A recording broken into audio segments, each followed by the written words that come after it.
The darkness of space stretched endlessly around the human salvage ship. Captain Lee watched through the main window as pieces of metal and debris floated past like ghosts. The Valari trading station had been destroyed 3 weeks ago during the rebellion. Now it was just broken metal and twisted corridors spinning slowly in the void. "Captain, I'm reading some power signatures from the lower sections," said Hana from the pilot's seat. Her fingers danced across the controls as she guided their ship closer to the wreckage. "Looks like emergency power is still running in a few areas." Lee nodded and stood up from his command chair. He was a tall man with gray hair and tired eyes. 20 years of salvage work had taught him to be careful, but also to look for opportunities that others missed. "Men, what do you think? Is it safe to board?" The engineer looked up from his screens. Min was young and always excited about new technology. "The structure looks stable, Captain. But we should be quick. Those power cells won't last much longer." "Jin, get your medical kit ready," Lee said to the ship's doctor. Jin was quiet and thoughtful, always worried about taking care of everyone on the crew. "We don't know what we might find in there." The crew had worked together for 5 years. They trusted each other completely. In the dangerous business of space salvage, trust meant the difference between life and death. Their ship docked with a section of the station that still had air. Lee checked his scanner as they walked through the broken corridors. Emergency lights flickered overhead, casting strange shadows on the walls. The Valari had left in a hurry. Valuable equipment was scattered everywhere. "Look at all this stuff," Min said, picking up a power cell. "They just left it all behind." "The rebellion scared them," Hana said. "When the colonies started fighting back, the Valari ran as fast as they could. The crew split up to cover more ground." Lee and Jin went toward the lower levels while Hana and Min checked the upper sections. The lower levels were darker and colder. "Emergency power barely worked down here." "Captain," Jin said softly. "Do you hear that?" Lee stopped walking and listened. There was a sound very quiet, like someone crying. They followed the sound through several rooms until they found a heavy door marked with Valari symbols. "Processing Center," Lee read aloud. He knew enough Valari language from years of dealing with their equipment. Probably where they sorted cargo. The crying sound was coming from inside. Lee tried the door controls, but they didn't work. Min would have to cut through the lock later, but Jin found a small window in the door and looked through. "Captain," Jin whispered, "you need to see this." Lee looked through the window. Inside the room, sitting on the floor next to a large machine, was a young girl. But she wasn't human. Her skin was silver blue and seemed to shimmer in the dim light. She was small and thin, maybe 16 years old in human terms. Heavy chains connected her wrists to the machine beside her. "She's Keth," Jin said. "I've heard about their species but never seen one before." Lee had heard of them too. The Keth were known across the galaxy for their strange abilities. They could sense what other people were feeling. The Valari used them as servants because they always knew what their masters wanted. "We need to get her out of there," Lee said. It took Min 20 minutes to cut through the door lock. When it finally opened, the girl looked up at them with large, frightened eyes. She pressed herself against the wall as far as the chains would let her go. "It's okay," Jin said gently, holding up empty hands. "We're not going to hurt you." The girl said something in a language none of them understood. Then she tried again in broken galactic standard. "Please us, no hurt. Vera, good servant. Vera, work hard. We're not here to hurt you," Lee said, kneeling down to her level. "What's your name?" "Vera," she said quietly. "Master gone, Vera, wait. Good servant, wait for master." Hana appeared in the doorway with food and water from their ship. When Vera saw the food, her eyes grew wide with hunger, but she didn't reach for it. "Master not say Vera can eat," she said. "Your master is gone," Hana said softly. "You don't need permission." "Here, take it." Vera looked confused but took the food. She ate quickly, like someone who hadn't eaten in days. While she ate, Min worked on cutting through her chains. "How long have you been here?" Jin asked. 3 weeks, Vera said between bites. "Master and family leave when fighting start. Say come back for servants later." But Vera still wait. Lee felt anger building in his chest. The Valari had run away and left their servants chained up to die. It was typical Valari behavior. They treated people like property. "They're not coming back," Lee said. "The rebellion drove them out of this whole sector." Vera's eyes filled with tears. "Then Vera die here." "No one want broken servant, nobody's dying," Lee said firmly. "And you're not broken. You're free now." The word free seemed to confuse Vera. She looked at the humans like they were speaking a foreign language. Min finished cutting through the last chain and she rubbed her wrist where the metal had worn against her skin. Vera not understand free, she said. Vera is servant. Always servant. Not anymore, Hana said, helping her stand up. Come with us to our ship. We'll take care of you. As they walked back through the station, Vera stayed close to Jin. She kept looking around nervously, like she expected someone to jump out and put the chains back on her. Where you take Vera? She asked. First back to our ship so Jin can check if you're hurt, Lee said. Then we'll figure out what to do next. You sell Vera to new master? Lee stopped walking and turned to face her. We don't sell people, ever. Vera looked at him with surprise. In her world, that's what always happened. Servants got passed from one owner to another like any other property. On their ship, Jin gave Vera a medical check while Hana found clean clothes for her. Min prepared a small room where she could rest. Lee watched it all and made a decision that would change everything. The humans had found something more valuable than any salvage in that broken station. They had found someone who needed help, and Lee knew that helping her was the right thing to do, even if it made their lives more complicated. As Vera fell asleep in her new bed, safe for the first time in weeks, she didn't know that her rescue was just the beginning of a much bigger story. Vera woke up on the human ship feeling confused. For a moment she forgot where she was. Then she remembered the humans with kind faces who had cut her chains. She sat up in the small bed and looked around the room. It was clean and warm. No chains anywhere. A soft knock came at the door. Vera, it's Jin. Can I come in? Yes, she said quietly. Jin entered with a tray of food. Real food, not the scraps she was used to. How are you feeling? Strange, Vera said honestly. Vera not used to. She struggled to find the words. Not used to kindness. Jin sat down in a chair across from her. You're safe now. No one will hurt you here. Why? Vera asked. Why humans help Vera? Vera is just servant. Because it's the right thing to do, Jin said simply. Over the next few days, Vera slowly began to trust the humans. Hana spent hours teaching her better galactic standard. Min showed her how different parts of the ship worked. Lee made sure she had everything she needed, but the strangest thing for Vera was how the humans felt. She could sense their emotions like all Keth could, but human emotions were different from what she was used to. When the Valari looked at her, she felt ownership and indifference. When these humans looked at her, she felt something else, something warm and protective. You can feel what we're thinking, can't you? Hana asked one day as they sat in the ship's common area. Vera nodded nervously. Vera, sorry. Cannot help it. Keth always feel others' emotions. Don't be sorry, Hana said. It's amazing. What do you feel from us? Vera hesitated. Masters didn't usually want to know what she sensed. Hana feels curious, want to learn about Vera's people. Also feel, but she searched for the word. Friendship? Hana smiled. That's exactly right. But Vera also feels something else from all humans, Vera said carefully. Something Vera never feel from masters before. What's that? Anger, but not at Vera. Anger about chains. About slavery. Vera looked puzzled. Why humans angry about that? Is normal in galaxy. Hana's expression grew serious. It's not normal to us. We think all people should be free. This confused Vera even more. She had been taught that some people were born to serve and others were born to rule. The idea that this might be wrong was hard for her to understand. Their ship reached Coral Station 3 days later. It was a big trading post where people from many different species came to buy and sell goods. Lee planned to find other Keth people who could help Vera. But when they asked around the station, they learned something terrible. Most Keth in the galaxy were still servants. Some were called indentured workers or contract laborers, but they were still owned by other people. The Galactic Council said it was legal because the Keth had signed contracts. But children can't sign contracts, Lee said angrily to the station administrator, and people born into slavery never had a choice. The administrator shrugged. The law is the law, human. The Keth seem happy enough with their situation. Lee wanted to argue more, but Jin pulled him away. We need to think about this carefully, Jin said. That evening, Vera overheard Lee talking to his crew in the common area.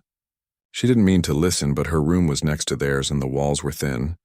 We can't just leave her here, Lee was saying. Did you see those other Keth on the station? They're all wearing control collars. But what choice do we have? Min asked. If we keep her, people will think we bought her. Maybe we could help her find a planet where Keth live freely, Hana suggested. I checked, Lee said sadly. There isn't one. The Volari conquered their homeworld centuries ago. Vera felt her heart sink. She had hoped the humans might keep her, but now she understood they were trying to get rid of her, just like everyone else. She walked into the common area where they were talking. The humans looked surprised and a little guilty. Vera, sorry for listening, she said. But Vera, understand. You want to leave Vera here? No, Lee said quickly. We're trying to figure out how to help you. Vera know humans are kind, she said. But Vera know how Galaxy works. Someone always own Vera. It's just question of who. She could feel their emotions. Sadness from Jin, frustration from Min, determination from Hana. And from Lee, something that felt like a strong decision being made. What if no one owned you? Lee asked. What if you were part of our crew instead? Humans cannot do that, Vera said. Galaxy laws say Keth must have master. Then maybe the Galaxy law is wrong, Lee said. The idea was so shocking that Vera sat down hard in a chair. In all her life, no one had ever suggested that the laws about her people might be wrong. You feel something about slavery that other species don't feel, Vera said slowly. Why? Lee thought for a moment. Long ago, humans had slavery too. We learned it was wrong. We fought a war to end it. Humans fought war to free slaves? Vera asked. Yes. Many humans died to make sure all people could be free. Vera had never heard of such a thing. Most species just accepted whatever social system they were born into. So you understand, she said quietly. You understand what chains feel like even if you never wore them? Yes, Lee said. And that's why we can't leave you here. Vera looked at each of the humans. She could feel their emotions clearly now. They really did want to help her. Not because they had to, but because they thought it was right. What Vera would do on human ship, she asked. Whatever you want to do, Hana said. You could learn to pilot or help Min with engineering or work with Jin in the medical bay. Or you could help us understand other species better, Lee added. Your abilities could be very useful. For the first time in her life, Vera felt something she had never experienced before. Hope. Vera would like that, she said softly. But even as she said it, she knew it wouldn't be that easy. The galaxy had rules about people like her. And there were powerful people who would not like humans breaking those rules. As if reading her thoughts, Lee said, It won't be easy. There will be people who try to stop us, Vera knows, she said. But Vera wants to try. That night, as their ship left Coral Station, Vera looked out at the stars and imagined a different kind of life. A life where she chose her own path instead of following orders. A life where she was valued for who she was, not what she could do for others. She didn't know that her former master was already looking for her. She didn't know that her decision to stay with the humans would start something much bigger than any of them imagined. All she knew was that for the first time, someone had asked her what she wanted. And that felt like the most important thing in the universe. The alarm on the ship woke everyone up. Red lights flashed in the corridors as Lee ran to the bridge. What's happening? He asked Hana, who was already at the controls. 3 ships just dropped out of hyperspace, Hana said, her fingers flying over the scanner controls. They're heading straight for us. Lee looked at the screen. The ships were Volari designed, sleek and dangerous. Are they military? No, Min said, checking the ship's computer. Private security, mercenaries. Vera appeared in the doorway looking scared. She had learned to read the humans' emotions, and right now everyone felt tense and worried. Is because of Vera? She asked quietly. Before anyone could answer, the communication system crackled to life. A voice spoke in the formal tones of Volari nobility. Human vessel, this is Lord Korath of House Volari. You have stolen property that belongs to me. Return my servant immediately and no harm will come to you. Lee's face grew hard with anger. Property? He said into the communication device. We don't see any property here. Just a member of our crew. Do not play games with me, human. The Keth female belongs to my family. We have legal documents proving ownership. Vera moved closer to Lee. Her whole body was shaking. Master Korath, she whispered. He owned Vera's family for many years. Lee could see the fear in her eyes. But he also saw something else. A small spark of defiance that hadn't been there before. You abandoned her, Lee said into the communicator. Left her chained up to die. That sounds like you gave up any claim to her. I did no such thing, Korath replied. I left her in a secure location until I could return. The rebellion made travel dangerous. For 3 weeks? Without food or water? There was a pause. When Korath spoke again, his voice was colder. How I care for my property is not your concern. You have 1 hour to return her or I will take her by force. The communication cut off. Lee turned to his crew. Options? We could run, Hana said. But those ships are faster than ours. We could fight, Min suggested, though he didn't sound confident. Against 3 military-grade vessels? Jin shook her head. We wouldn't last 5 minutes. Lee looked at Vera. What do you want to do? The question surprised her. Vera gets to choose? Of course you get to choose. It's your life. Vera closed her eyes and used her abilities to sense the emotions of everyone around her. From Lee, she felt determination and protectiveness. From Hana, loyalty and fierce friendship. From Min, nervous energy but also resolve. From Jin, calm strength and caring. Then she reached out further, trying to sense the emotions from the other ships. This was harder because they were further away. But she could feel something from Korath. What she sensed surprised her. Master Korath is afraid, she said. Afraid of what? Lee asked. Not afraid of humans. Afraid of losing things. Losing money. Vera concentrated harder. He owes debts. Big debts. He needs to sell servants to pay them. This information changed everything. Korath wasn't just trying to get back a favorite servant. He was desperate for money. That gives us an advantage, Lee said. Desperate people make mistakes. But before they could plan their next move, the Volari ships opened fire. Not trying to destroy them, just warning shots that made the ship shake. So much for negotiation, Hana muttered, trying to keep their ship steady. More shots followed, and these weren't warnings. The Volari were trying to disable their engines so they couldn't escape. They're targeting our propulsion systems, Min reported. If they knock those out, we're sitting ducks. Lee made a quick decision. Hana, take us into that asteroid field. Maybe we can lose them in there. That's dangerous, Captain. One wrong move and we'll be space dust. Better than being captured, their ship dove toward a field of floating rocks. Some were as small as houses, others as big as cities. Hana flew between them with skill that amazed Vera. The Volari ships followed, but they were bigger and had trouble maneuvering in the tight spaces. This is working, Min said as they watched one of the pursuing ships scrape against a large asteroid. But their celebration was short-lived. The Volari ships spread out, trying to surround them. Soon there would be nowhere left to run. Vera, Lee said suddenly, you said you could sense Korath's emotions from far away. Can you sense his pilots too? Maybe, Vera said. Why? If you can feel what they're feeling, maybe you can tell us what they're going to do before they do it. Vera had never used her abilities like this before. She had always been told to keep quiet about what she sensed, but these humans wanted her to use her gifts to help them. She closed her eyes and reached out with her mind. It was hard at first, like trying to hear whispers in a loud room, but gradually she began to sense the emotions of the pilots chasing them. Left ship pilot is angry, she said, wants to ram us, but also scared of hitting asteroids. And the others? Right ship pilot is excited, likes the chase, but also frustrated because cannot get good shot. What about the lead ship? Vera concentrated harder. Korath is there. He feels desperate, angry, but also something else. She paused. He genuinely believes he treated Vera well. Thinks humans are the bad ones for taking away his property. This insight helped them understand what they were facing. Korath wasn't evil in his own mind. He was just following the rules of his society. That made him dangerous in a different way.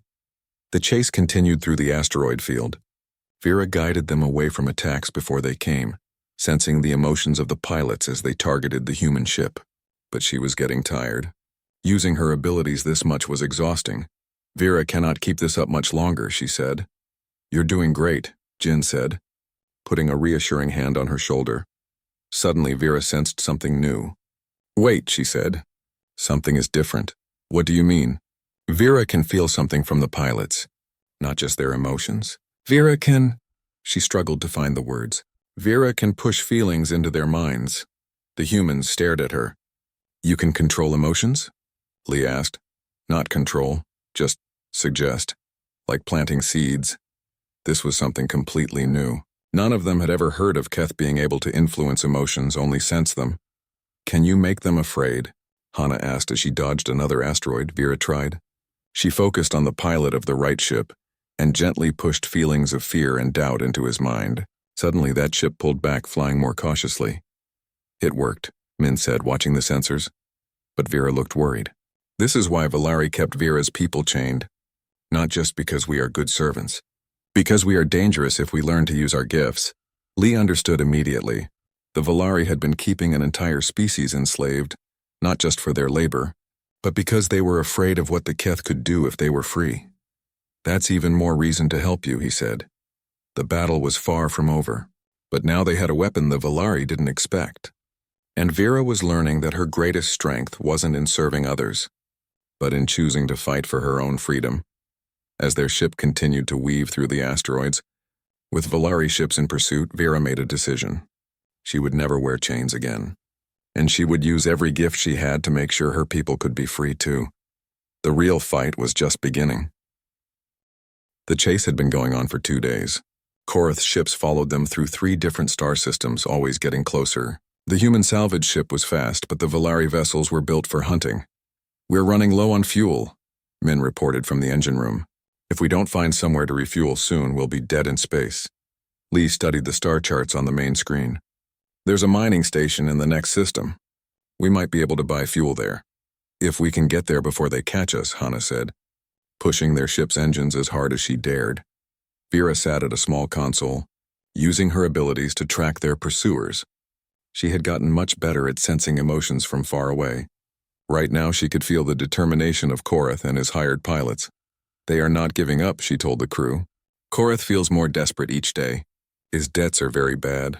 What about the mercenaries? Lee asked. They want to finish job quickly, getting tired of long chase, but Korath is paying them lots of money. Jin brought Vera some food and sat down beside her. How are you holding up? Using your abilities this much must be exhausting. Vera is okay, she said, though her hands were shaking slightly, learning many new things about Vera's gifts. Over the past 2 days, Vera had discovered she could do much more than just sense emotions. She could project feelings into other people's minds, making them afraid or confused. She could also sense physical pain from far away, which helped Jin know when their pursuers had been hurt in asteroid collisions. Most surprisingly, she had learned to work with Hana to predict what the enemy pilots would do. By sensing their emotions and intentions, she could warn Hana when someone was about to fire or change direction. There, Hana said, pointing at the view screen. The mining station. The station was built around a large asteroid. Huge machines dug valuable metals from the rock while ships came and went carrying cargo. It looked busy and crowded, which might help them hide. Permission to dock? Hana sent the standard message. Granted, came the reply. Bay 7 is open. But as their ship approached the docking bay, Vera suddenly felt a surge of alarm. Wait, she said. Something is wrong. What do you sense? Lee asked. People on the station. They feel excited about money. Someone paid them to watch for us. Lee swore quietly. Korath had sent messages ahead, offering rewards for information about the human ship. Can we dock somewhere else? Min asked. No, Hana said. We're almost out of fuel. If we try to run now, we won't make it to another station. Then we go in ready for trouble, Lee decided. They docked at the station, but Lee made sure everyone was armed. Vera stayed close to Jin, who had taught her how to use a small stunner weapon. The station administrator met them at the airlock. He was a Torvak, a species known for their love of profit. His forearms gestured widely as he spoke. Welcome, humans. I understand you need fuel. That's right, Lee said carefully. Can you help us? Of course. But there may be a small delay. Our fuel pumps are being serviced. Vera touched Lee's arm and shook her head slightly. The administrator was lying. She could feel his greed and anticipation. Actually, we're in a hurry, Lee said. Maybe we should try another station. Oh, but that would be such a waste of time, the administrator said. I'm sure we can work something out. Why don't you come to my office? We can discuss arrangements. As they walked through the station's corridors, Vera sensed more people watching them. The station workers felt excited, like they were expecting something to happen. Captain, she whispered, many people here know about reward. They are waiting for signal. Lee nodded and made a hand gesture to his crew. They all understood. Be ready for anything. They reached the administrator's office, but before they could sit down, alarms started ringing throughout the station. Through the office windows, they could see Korath's 3 ships approaching. "Ah," the administrator said with a greedy smile. "It seems your friends have arrived." "They're not our friends," Lee said, "perhaps not. But they are offering a very generous reward for your capture." Suddenly the office doors opened, and 6 armed station guards entered. They pointed their weapons at the humans. "Please don't make this difficult," the administrator said. "Just surrender the Keth female and you can go free." "Never," Lee said. The guards moved closer, but Vera stepped forward. "Vera will go with them," she said quietly. "No," Lee said firmly. "We've been through this. You're part of our crew now. But if Vera goes, you will be safe, and you'll be back in chains." "That's not happening." Vera felt a warmth in her chest. These humans really would risk their lives for her. She had never experienced loyalty like this before. "Then Vera fights too," she said, raising her stunner. The first guard laughed. "Little servant girl thinks she can fight?" That was his mistake. Vera reached out with her abilities and flooded his mind with overwhelming fear. The guard screamed and dropped his weapon, running from the room. The other guards stared in shock. "What did she do?" one of them asked. "She's Keth," the administrator said nervously. "They have unusual abilities." Vera turned to the remaining guards. She could sense their emotions clearly now. Greed from the money they expected to earn, but also fear of the unknown. She pushed that fear, making it stronger. "You are afraid," she said softly. "Afraid of what Vera can do to your minds." 2 more guards backed away. They had heard stories about Keth abilities, but had never seen them used as weapons. "Don't listen to her," the administrator shouted. "She's just a slave." "Capture her!" But Vera was learning to use her gifts in ways the Valari had never allowed. She reached out to all the remaining guards at once, projecting feelings of confusion and disorientation. They began to stumble and sway, unable to focus properly. "Now," Lee said. The human crew moved quickly, disarming the confused guards and securing the office. But their victory was short-lived. Through the windows, they could see Korath's ships docking with the station. "We need to get back to our ship," Hannah said. But the corridors were full of station workers, all hoping to claim the reward. The humans fought their way through, with Vera using her abilities to confuse and frighten their attackers. They reached their ship, but Korath's mercenaries were already there waiting for them. A firefight broke out in the docking bay. With laser blasts flying everywhere. "Cover me," Lee shouted, running toward their ship's controls. Vera stayed close to Jin, but she was doing much more than just hiding. She was reaching out with her mind, sensing the emotions and intentions of every enemy in the bay. When she felt someone about to shoot at her friends, she would flood their mind with fear or confusion, spoiling their aim. "She's turning our own people against us," one of the mercenaries shouted to his leader. "Just stun her," the leader replied. "Lord Korath wants her alive." But stunning Vera wasn't easy when she could sense their intentions before they acted. Every time someone tried to target her, she would make them doubt themselves or fear their weapons. The battle raged for several minutes. Then Vera sensed something that made her heart sink. Korath himself was coming to the docking bay, and he was bringing a special weapon designed to block Keth abilities. "We have to go now," she told Lee urgently. "Master Korath has a device that will stop Vera's gifts." Lee understood immediately. If Vera lost her abilities, they would lose their biggest advantage. "Everyone back to the ship," he ordered. They retreated to their vessel, fighting off attackers as they went. Hannah got the engines running while Min sealed the airlocks. But as they tried to undock, Korath's ship surrounded them. "This is your last chance," Korath's voice came over the communication system. "Return my property or be destroyed." Lee looked at his crew. They were tired, low on ammunition and running out of options, but none of them seemed ready to give up. "What do you think?" he asked Vera. She closed her eyes and reached out with her abilities one more time, sensing the emotions of everyone around them. What she found gave her an idea. "Vera knows how to stop this," she said, "but it will be dangerous." "Tell us," Lee said. "Vera can reach into Korath's mind, make him understand what slavery really feels like. But to do it, Vera must get very close to him." It was a risky plan, but it might be their only chance to end this chase once and for all. The final confrontation was about to begin. The standoff at the mining station had drawn attention from across the sector. Ships were arriving every hour, and word was spreading through the galactic communication networks. A human crew was defying Valari nobility over a single slave. Most species in the galaxy thought the humans were crazy. Why risk everything for one servant? But other human ships began arriving at the station. Traders, miners, explorers. They came not for profit, but because they heard that fellow humans needed help. Captain Lee watched through the view screen as more ships dropped out of hyperspace. "How many is that now?" he asked Hannah. 12 human vessels, she replied, and more coming. In the docking bay where their ship was trapped, Lord Korath paced angrily. His 3 ships surrounded the human vessel, but now there were other human ships surrounding his. The situation was getting more complicated by the hour. "This is madness," Korath said to his lieutenant. "They're risking interstellar incidents over one slave."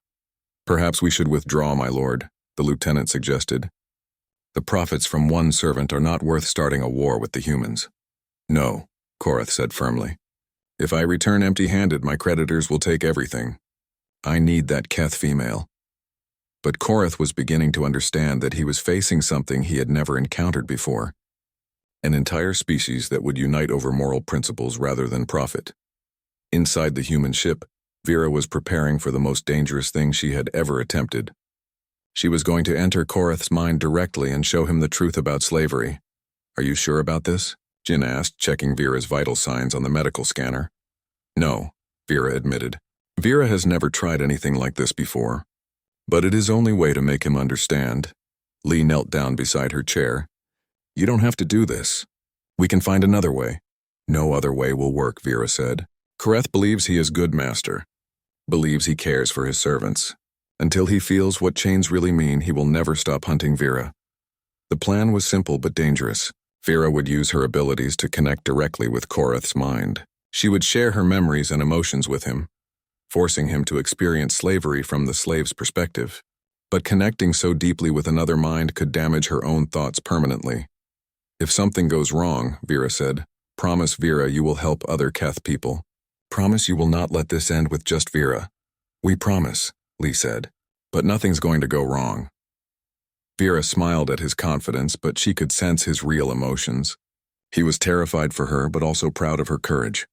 "Contact Korath," Vera said. "Tell him Vera wants to meet with him. Just the 2 of them." Lee opened a communication channel. "Lord Korath, my crew member wants to speak with you face to face." "Excellent," Korath replied. "I will come aboard your ship to collect my property." "Neutral ground," Lee said. The station administrator's office. "No weapons. No guards." There was a long pause. "Very well. But if this is a trick, human, you will regret it." An hour later, Vera stood in the administrator's office waiting for her former master. She had dressed in the simple clothes Hannah had given her, not the servant's robes Korath would expect. When he entered the room, his eyes widened in surprise. "You look different," Korath said. "Vera is different," she replied. "Vera is free now." Korath was a tall, elegant being with pale blue skin and silver hair. He carried himself with the authority of someone who had never been denied anything he wanted. "Freedom is an illusion for your kind," he said, sitting down across from her. "You were bred to serve. It's in your nature." "Vera thought that too," she said, "until humans showed Vera another way. The humans are filling your head with dangerous ideas. Come back with me, and I promise to forget this rebellion. You'll be treated well." Vera looked at him carefully. She could sense his emotions, and she was surprised by what she found. Korath genuinely believed what he was saying. In his mind, he was offering kindness and protection. "Master Korath," she said softly, "do you remember when Vera was young? When you bought Vera's family from previous master? Of course. Your parents were excellent servants. You were trained to be just as good. Do you remember what Vera's mother felt when you separated her from her parents?" Korath looked confused. "I don't understand the question." "You never asked what she felt. You never wondered if she was sad or scared. You saw only good servant who would obey orders. That's the natural order," Korath said, but his voice was less certain than before. Vera reached across the table and touched his hand. The moment their skin made contact, she opened her mind completely and shared her memories with him. Suddenly, Korath felt what Vera had felt as a child. The terror of being sold, the pain of chains cutting into young wrists, the hunger when masters forgot to provide food, the loneliness of being treated like furniture instead of a person. But more than memories, Vera shared emotions. The deep sadness of never being allowed to make choices, the fear that lived constantly in every servant's heart, the desperate hope that someone someday might see them as more than property. Korath tried to pull his hand away, but Vera held on. She showed him memory after memory, not just her own experiences, but those of her parents, her siblings, all the Keth people she had known. "Stop," Korath gasped. "Please stop," but Vera continued. She showed him the moment the humans had cut her chains. The first time someone had asked what she wanted. The feeling of being valued for who she was instead of what she could do. Finally, she released his hand. Korath sat back in his chair, his face pale and his hand shaking. I didn't know," he whispered. "You never asked," Vera said gently. "None of you ever asked." Korath stared at her for a long time. When he spoke again, his voice was different, smaller. "All this time, I thought. I believed I was taking care of you. Providing safety and purpose. You provided chains," Vera said. "Pretty chains in nice houses, but still chains. What do you want from me?" Korath asked. "Freedom. For Vera and for all Keth people. I can't free an entire species. You can start. You can stop trying to reclaim Vera. You can tell other Valari what you learned here today." Korath stood up slowly like an old man. "My debts, find another way to pay them. Something that doesn't involve owning people." He walked to the window and looked out at all the ships surrounding the station. Human vessels, Valari ships, curious observers from a dozen other species. "This has become bigger than just you and me, hasn't it?" He said. "Yes," Vera said. "Humans have made it clear they will not accept slavery. That changes everything." Korath was quiet for several minutes. Finally, he turned back to Vera. "I release you from service," he said formally. "You are no longer property of House Valeri." "And the other Keth in your household?" Another long pause. "Them too." Vera felt a surge of joy, but also sadness. "They will need help learning to be free." "Vera can teach them." "You would come back to help them?" "Yes, but as free person helping other free people. Not as servant?" Korath nodded slowly. "I understand." When they left the administrator's office, word spread quickly through the station. Lord Korath had freed his slaves. The standoff was over, but the impact went far beyond one Valari nobleman's change of heart. Human ships throughout the galaxy began refusing to trade with slaveholders. Human colonies offered sanctuary to escaped servants. The Galactic Council found themselves dealing with a species that wouldn't compromise on freedom. 6 months later, Vera stood on the bridge of the human ship Wanderer, wearing the uniform of a cultural liaison officer. They were approaching a space station where several freed Keth families needed help adjusting to freedom. "Ready for another rescue mission?" Lee asked her. Vera smiled. "Always ready, Captain." Through the view screen, she could see the space station growing larger. Somewhere inside were Keth people who still wore chains, but not for much longer. The galaxy was learning that some principles were not negotiable. That freedom was not a privilege to be granted, but a right to be defended. And that sometimes the most powerful force in the universe was a simple question. What do you want? Vera had found her answer to that question. She wanted to make sure every Keth person and every enslaved being in the galaxy had the chance to find their own answer too. The liberation had only just begun.